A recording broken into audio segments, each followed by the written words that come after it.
साथियों, खबरें और भी है टीवी न्यूज नेटवर्क में आप सभी दर्शकों का स्वागत है। आज हम बात करते हैं जल, जमीन और जंगल से जुड़ी कई बातें ऐसे हैं। दुनिया में मशहूर मशरूम के बारे में आज जानकारी यहाँ पर देने वाले हैं। आइए जानते हैं। आर्य वसुंधरा। आर्य वसुंधरा एक नर्सरी है। इस नर्सरी में आर्य कॉलोनी में फिर से एक बार जान डालने के लिए जो सूखे पेड़ पौधे हैं वहां पर दवाइयाँ छिड़का कर आज आर्य वसुंधरा ने फिर से एक बार आर्य कॉलोनी में जान डाले। आइए जानते हैं आज की जो मशहूर मशरूम के बारे में जानकारी के लिए यहाँ पर कई जगह से कई संस्था आने वाले हैं। हम आपको ये सच्चाई आप तक पहुँचाएंगे। हमारा चैनल भी जल, जमीन और जंगल से जुड़ी बातें हम आप तक पहुँचाते रहेंगे। आइए आज आर्य के कार्यकारी अधिकारी आज यहाँ पर आने वाले कार्यकारी मुख्य अधिकारी श्रीकांत सिपुरकर जी आज इस पेड़ पौधों के बारे में भी कुछ जानकारी देंगे। इसके साथ साथ स्वप्निल मौर्य जी ट्राइबल्स इलाके में काफ़ी जगहों में जो निस्वार्थ से काम करते हैं पेड़ पौधों के बारे में, और हर जगह पे जो गरीब मजलूम बच्चे हैं उनके स्कूल के बारे में, उनके कल्चर के बारे में जो सोच विचार रखते हैं, ऐसे हैं हमारे स्वप्निल मौर्य जी। आइए हम आपको आज मुलाकात करवाते हैं स्वप्निल मौर्य जी से, और कई इनसे जुड़े महान हस्तियों से हम आप बात करवाएंगे। हमारी खबरें आप तक पहुंचाते रहेंगे। सच्चा खबर आप तक हमेशा पहुंचाएगा। आइए मुलाकात करते हैं। हमने कहा था आपसे कि आर्य कृषि हो, जल, जमीन और जंगल के बारे में जो जानकारी रखते हैं आज आपको बताएंगे। सर जी, आप यहाँ पर आए और आप तहकीकात करते हैं, मगर आपको इस बारे में कैसा लगा? मशरूम जो है दुनिया का मशहूर मशरूम कई जातियों में पैदा होती है। आज आप इसके बारे में और सिर्फ आप यही बताइए कि आप जल, जमीन, जंगल के बारे में आप क्या कहना चाहोगे? देखिए, आर्य का ये जो नर्सरी 5 नंबर यूनिट नर्सरी थी, इसको हमने डेवलपमेंट के लिए वसुंधरा फाउंडेशन को दिया था। उसका उद्देश्य ही था कि इसमें से पर्यावरण का संवर्धन हो, नए नए जो टेक्नोलॉजी हो, जो गार्डनिंग का हो या फिर एग्रीकल्चर रिलेटेड एक्टिविटीज़ का हो, ये सफल हो जाए। इसके लिए ये नर्सरी दी थी। और आज मैंने यहाँ देखा कि जो आज वसुंधरा और द मशरूम नर्सरी की तरफ से जो मशरूम महोत्सव किया गया है, जैसे कि मैंने देखा आज यहाँ 25 प्रकार के मशरूम डेमोन्स्ट्रेशन के लिए लोगों के सामने रख रहे हैं। उसका उद्देश्य ये है, मुझे ऐसा लगता है कि लोगों ने इसको ज़्यादा से ज़्यादा विजिट करना चाहिए।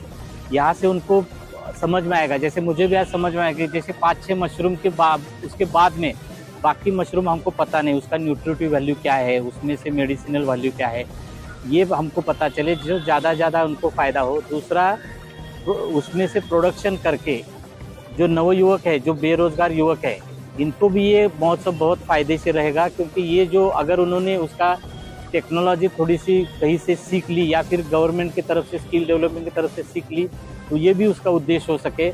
और ये प्रोड्यूसर, मैन्युफैक्चरर और मार्केटिंग के लिए जो होटल या बाकी लोग हैं कंज्यूमर, ये तीनों को मिलाने वाला ये महोत्सव है।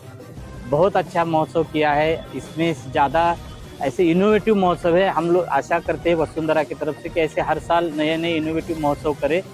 पूरा सहयोग आर्य की तरफ से उनको पूरा सहयोग दिया जाए। आर्य नर्सरी के तरफ से जैसे कि मोरे साहब ने कई जान लगाए हैं अपने आर्य में जो पेड़ और पौधों के बारे में जो जान डाली है उसके बारे में क्या कहना? यही तो मैंने बताया कि उद्देश्य यही था कि इसको ज़्यादा से ज़्यादा रिन्यूएट करो। जो पड़ा हुआ था, बंद पड़ा था, उसको अच्छी तरह से किए, लोगों को ये जो नए नए पेड़ पौधे भी मिले। और उसके साथ ये जो नई टेक्नोलॉजी है, जैसे मशरूम रहेगा या हमने अभी देखा ऑर्किड्स रहेंगे या फिर और कोई जो नया टेक्नोलॉजी है, उसको ज़्यादा से ज़्यादा लोगों को पास जाने के लिए ही ये उद्देश्य है वसुंधरा का। तो हम ये देख रहे हैं कि जो हमने उद्देश्य दिया था वो थोड़ा थोड़ा सफल हो रहा है। अच्छा, कॉफी देखना है। जैसे कि हमने कहा था कि जो इस नर्सरी के देखभाल के लिए और इसमें जो जान डालने वाले हैं स्वप्निल सर, आज हम इससे बात करेंगे। सर, आप यहाँ पर इतने बड़े प्रोग्राम अरेंजमेंट किए और आप जो जनता में जो माहौल खुशी का आना चाहिए आ चुके हैं, आप इसके बारे में जनता को क्या मैसेज देना चाहेंगे? नए पीढ़ी को क्या मैसेज देना चाहेंगे? ट्रेडिशनल जो एग्रीकल्चर है उसके अलावा भी बहुत सा मॉडर्नाइज एग्रीकल्चर हो चुका है। और वो इंटरनेशनली लोगों को मालूम है, बट समहाउ इंडिया में उसका एक्सपोजर ज़्यादा नहीं रहा है। तो गवर्नमेंट के साथ हमारा कोलैबोरेशन करके हम यही चाह रहे हैं कि ज़्यादा से ज़्यादा लोगों को जो इनोवेटिव मेथड्स है, जो एग्रीकल्चर में अभी एक्सप्लोरेशन हुए हैं, जो अभी रिसर्च हुआ है, जैसे मशरूम में एक क्षेत्र है जो एक्सप्लोर करना भारत में बहुत बाकी है, बहुत बड़ा डिमांड है। वेज का एक सबसे अच्छा सोर्स है प्रोटीन का, न्यूट्रिशनल बेनिफिट्स काफ़ी है, मेडिसिनल बेनिफिट्स काफ़ी है। तो ये सब जो चीज़ें हैं ट्रेडिशनल खेती के अलावा ये भी अवेलेबल है, जैसे हाइड्रोपोनिक्स है, वैसे मशरूम है, वैसे बहुत से कमर्शियल एग्रीकल्चरल एक्टिविटीज़ है जो आप एक छोटी लैंड पार्सल में भी कर सकते हैं। ये बताने के लिए हमने ये मशरूम का कंसेप्ट और ये जो इनोवेशन है हमने रखा है। तो मुख्य कार्यकारी अधिकारी कार्यालय आर्य दुग्धवसात, इनके सहकार्य से, इनके मार्गदर्शन से हम ये कर पाए हैं और हम चाहते हैं कि ज़्यादा से ज़्यादा लोग यहाँ पर आए और हर साल हम ये कंडक्ट करना चाहेंगे। हर साल ऐसे ही कोई ना कोई इनोवेटिव एग्रीकल्चरल एक्टिविटीज़ हम करना चाहेंगे। आने वाले 2-3 सालों में हम मशरूम, ऑर्किड्स, बॉन्साई, ऐसे हर बहुत सारे प्रकार के जो भी एग्रीकल्चरल एक्टिविटीज़ है, जो ज़मीन की ज़्यादा मतलब land is quite an liability now, क्योंकि लैंड को मेंटेन करना और फ्रेगमेंटेशन जब से हुआ है तब से बहुत लोगों के पास कम ज़मीनें बची है, पर उस ज़मीन में भी आप कैसे कमर्शियली वाइबल चीज़ें कर सकते हैं, इसका प्रशिक्षण हम यहाँ देना चाहते हैं and that is what we are looking for.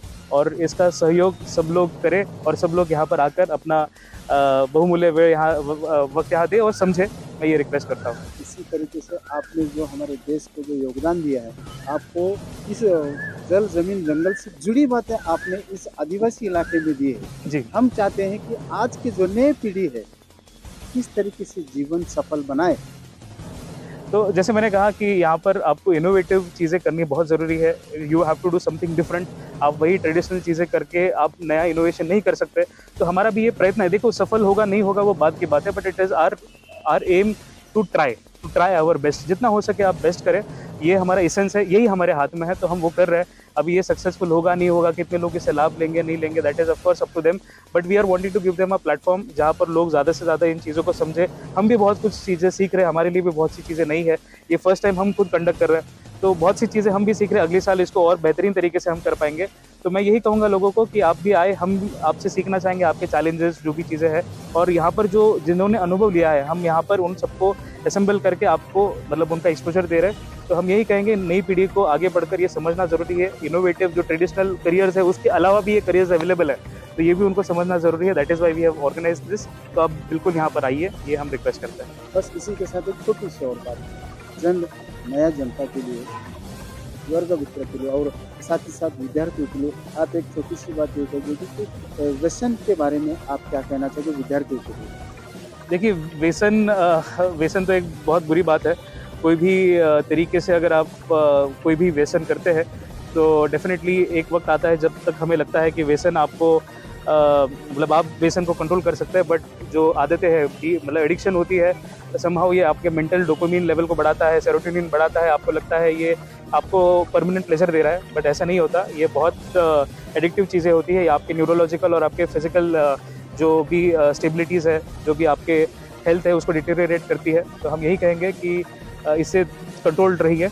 मतलब देखिए, अब आज के आधुनिक ज़माने में इसको पूरी तरीके से कंट्रोल करना ना करना वो पर्सनल विषय है, बट आप इनके कंट्रोल में नहीं आए, इसको कंट्रोल में आप रखिए। मैं बस यही कहूँगा। थैंक यू सर जी, आप एक मतलब नशा मुक्त के बारे में आप क्या कहोगे। जिंदगी से मोहब्बत कीजिए, नशा से मोहब्बत मत कीजिए। वाह Thank वाह you. वाह।